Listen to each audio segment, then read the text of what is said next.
The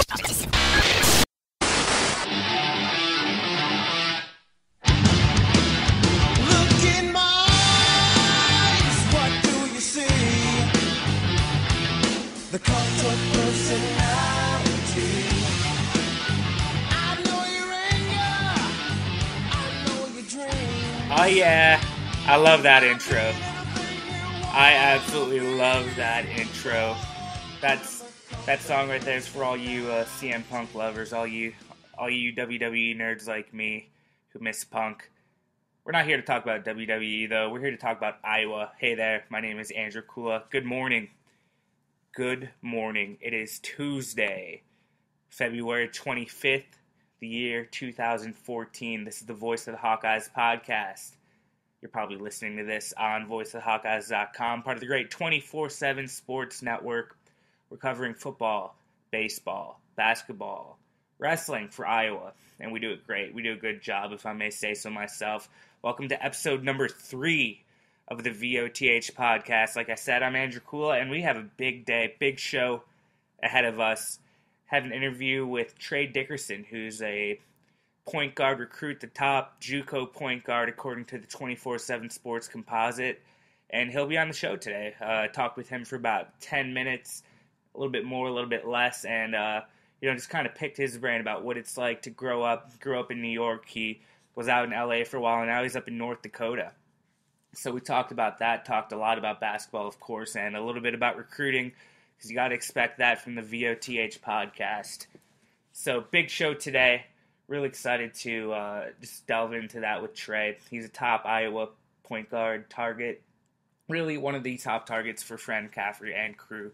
So really appreciative that he talked to me today, and you guys will get to listen to that in just a minute or two. But before we do get into that, there is one thing that I do want to talk about first, and it does revolve around basketball. Fred McCaffrey, Iowa head coach of the Hoops program, banned his players from Twitter. That came out today.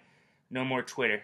They can't go out and tweet good game. I know I've seen Devin Marble get out there and talk about the game every now and then, and other players will do that as well. But if you've been following this weekend, ever since losing to Wisconsin, and first off, let's talk about this. That was a great game from Iowa.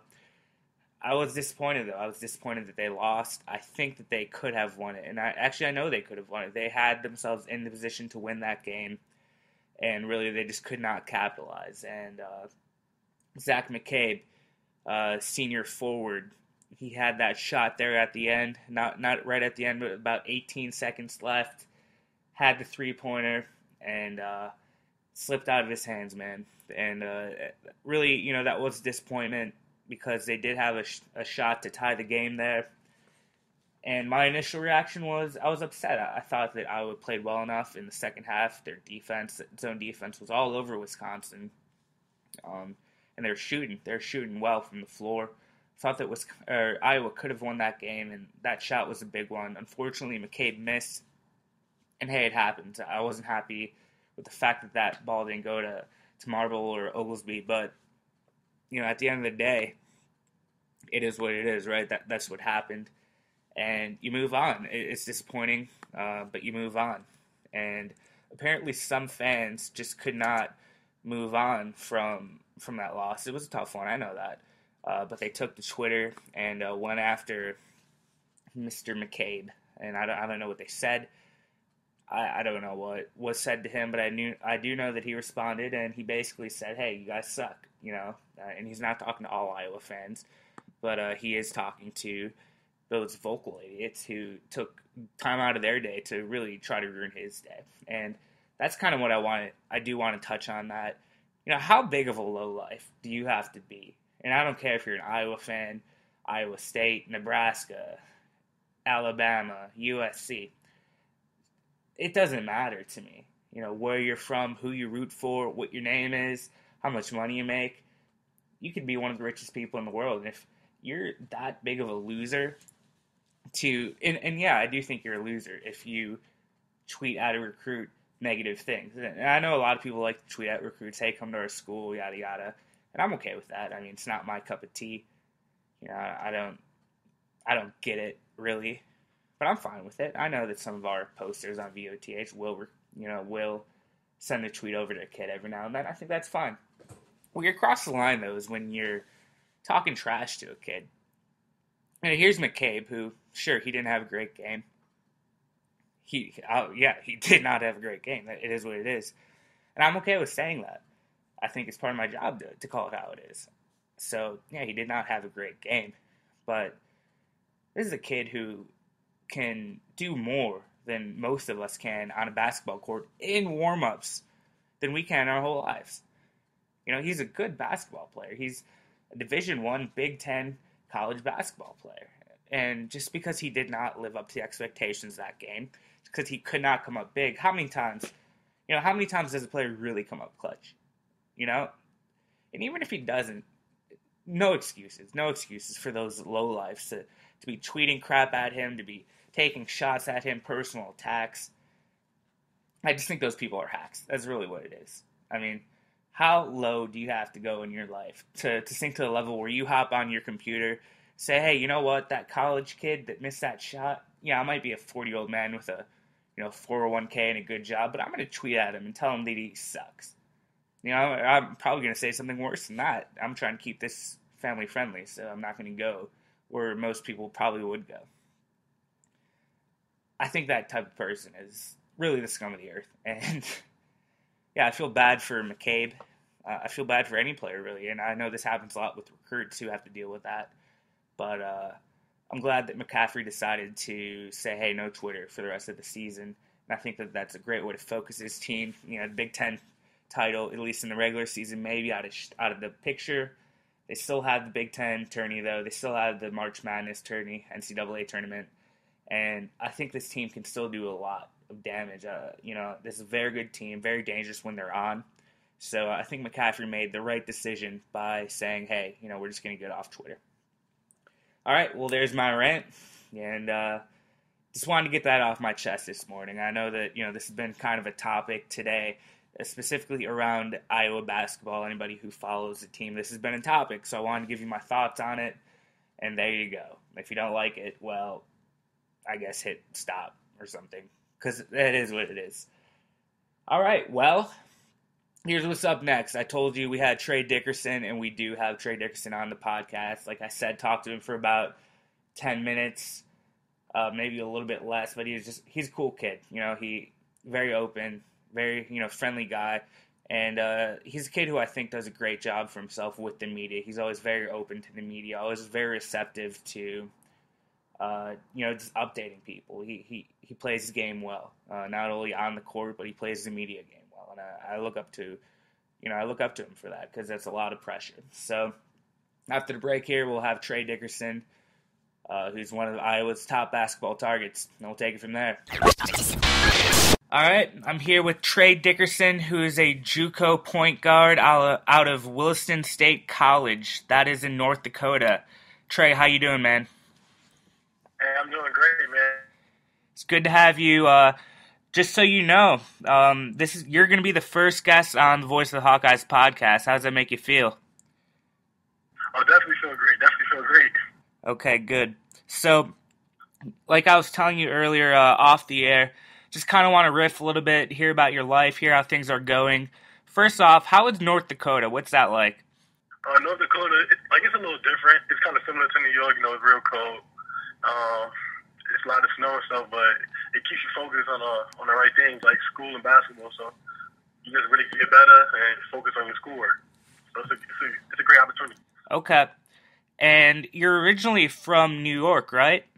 Yeah, I'm originally from New York. Okay, so you said it's a little bit like that in regard to the weather. I'd imagine New York has, a few more things to do, though. It's a little bit more populated, more stuff to do. How do you keep yourself busy when you're not playing basketball? I really just stay in my room and really just stay on my phone, or I got hanging around with my teammates, stuff like that. We pretty much always joking and stuff. So that pretty much keep me going and stuff like that. It's not really a city here, it's like New York. Yeah. Okay. So let's go back to those days in New York. How did you get into basketball, and where did you really develop that love for the game? I started playing when because I live park in New York. So, like when my dad and my mom would take me to the park, I used to play with the older kids and stuff like that. And then I started playing organized when about 5th grade. I started playing organized, like AU and stuff like that. And that's when I just decided, this is what I wanted to do. Okay. And did you have a favorite team back then? Was it the Knicks being in New York, or maybe the Nets? When I was younger, I liked the Lakers a lot. Okay. So you lived out in, or you were out in Los Angeles for school for a bit, right? Yes, sir, for my sophomore, senior year. Okay. So what's the difference between New York and LA? Obviously the weather, but what's the difference in just the cities? LA is more. All right, New York, you can get around a lot easier than LA. Like LA, you got to drive everywhere. New York, you can take the subway. New York is like New York.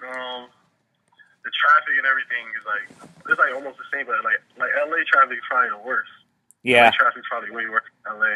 I mean, I'm in New York, and the style of play in LA is a little bit more different. Like LA is a little bit more like laid back. New York is really more pressure use, man-to-man defense. Like LA, a lot of LA guys is not really that pressure type of guy. They play off and stuff like that. Okay, so you can get a little bit of a better look at the basket than when you're out in LA. Sounds like.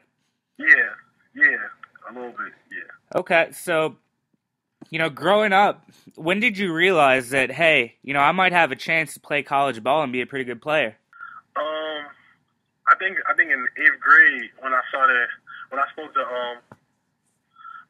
Rutgers head coach, I forgot his name. He was the head coach at the time, but he was the head coach at Rutgers University, and he just basically sent me a letter, and then he called me or whatever. I was going into 9th grade, at the end of my 8th grade year. I was going into 9th grade.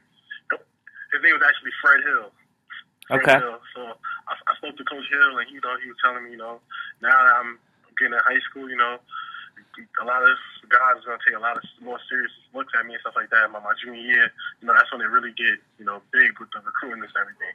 He just told me he was keeping an eye on me. He was watching me. Okay. Now, according to the 24/7 Sports Composite, which is basically it's an average of all the major recruiting rankings out there, we have you as the number 7 JUCO player in the nation. You're the number 1 point guard. How when you hear stuff like that, does that kind of validate all the work that you've put in?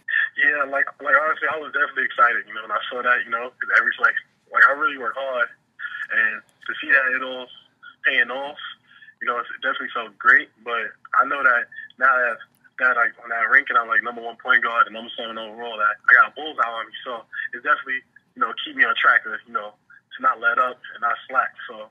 Definitely motivation also. Now, let's talk a little bit about your team right now. You guys are heading into the playoffs. Talk about your season. How's it gone, and how do you feel about going up into the playoffs here?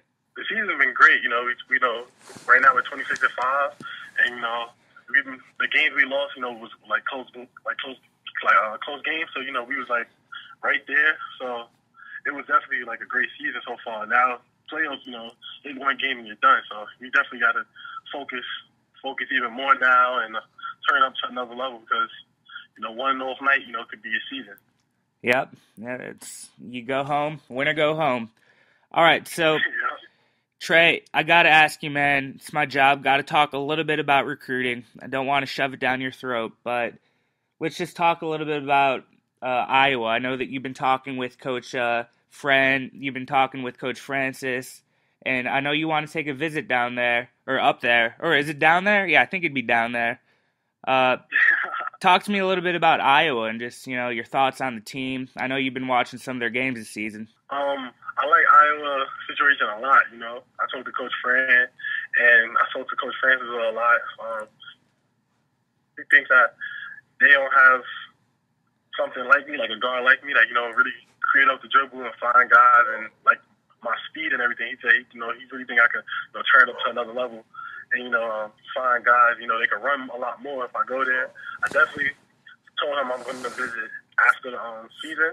So right now, he just been telling me focus on my season, kill the teams we play against and stuff like that. And after the season, he want me and my parents to come down there so, we could all meet and show me around Iowa City. All right. Did you watch that game against Wisconsin the other day? I actually watched a little bit in the first half, and then I had to work at camp and then practice. Okay. So let's go to that real I heard quick. the crowd was crazy. Yeah, the crowd was crazy. The game, unfortunately, Iowa couldn't pull it off, but the Hawks have definitely played a couple big games this year, and I think that's going to be good overall. I did think that was interesting that you're out of camp. How much do you guys work with, some of these younger players coming up, and what do you try to tell them? Really, we've been working it for like the past 4 weeks, and then we had like 2 other sessions before, and I just basically tell them, stay focused, keep working hard, because there's a couple kids that's about 6th grade, so they're kind of getting to that level. And I remember when I was that age, how I was thinking like, I always wanted to play college basketball. And I was telling them, if you work hard, stay focused, do the right things, and focus in the classroom, that it's real possible. Like it'll all pay off in the end. Because a lot of them know that I'm getting recruited by like Iowa and stuff like that. So they always ask me like, how does it feel and stuff like that. And I just tell them, it feels good now that it's all paying off, but I just stay focused. So they all hopefully take that advice and do the same thing. Yep, that's what it's all about. It's all about focus. So last time we talked, Trey, you had Iowa, UAB, and Nebraska as your 3 favorite. You didn't cut your list, but they were your favorite. Are you still looking at those 3? Yes, sir. I'm still looking at those 3. Real tough. I like those 3 a lot. And then Arkansas, I like the fact that, Coach Anderson, he just basically just jumped in on me, and he saw me play one time, he just fell in love with my game. So I like those 4 a lot. Like those are really like my favorites right now out of those 4. But I still didn't cut a list, so I'm still hearing from other schools and stuff like that. Yep. Okay. So, and just so everybody knows, you're waiting until the end of your season, right, before you really start gearing up with visits and all that. Yeah, like after my season, I'm going to make a list of 5, and I'm going to take my visits, and then I'm going to make a decision. All right. Yep. Sounds good, man. All right, Trey, really appreciate you talking with us, being our first guest, and we'll talk to you soon, okay? All right. Thanks for having me. Hey, folks. Big thank you for tuning in and listening again. I'm Andrew Kulo. This is the voice of the Hawkeyes podcast. As well, huge thanks to Trey Dickerson. Like I said before the interview, he's a cool kid. I do think he has a bright future, both as a basketball player and just as somebody who can, he's a great communicator and a great guy. So thanks, Trey, for coming on. I'm sure we'll talk to you soon. Iowa is one of his top schools, so you'll be hearing a lot about Mr. TD, Trey Dickerson. We're going to wrap it up today. Hope you guys have a good Tuesday. Actually, whenever you're listening to this, hope it's going well. Big game coming up for Iowa basketball. They get a chance to right some wrongs after their loss to Wisconsin. So, big game coming up tonight, actually. The Hawkeyes will be in Minnesota tonight, 7 p.m. Eastern, so that'll be 6 Central for all of you Iowans. Somebody's going to have to tell me how to say that. Iowans, Iowa, all you people in Iowa Central Time, just know it's going to be at 6 Central. Big game, try to get back on track, and then they'll be on the road on the 27th against Indiana. So 2 big road games for the Hawkeyes coming up. Thanks for listening to the podcast. Make sure to tune in next time. We'll make sure to keep bringing you good guests, good opinion. Thanks to 24/7 for providing me the opportunity. Thanks for all you listeners, all you readers on Voice of the Hawkeyes. It means a ton. Talk to you guys next time. Again, this is Andrew Kulo. Talk to you later.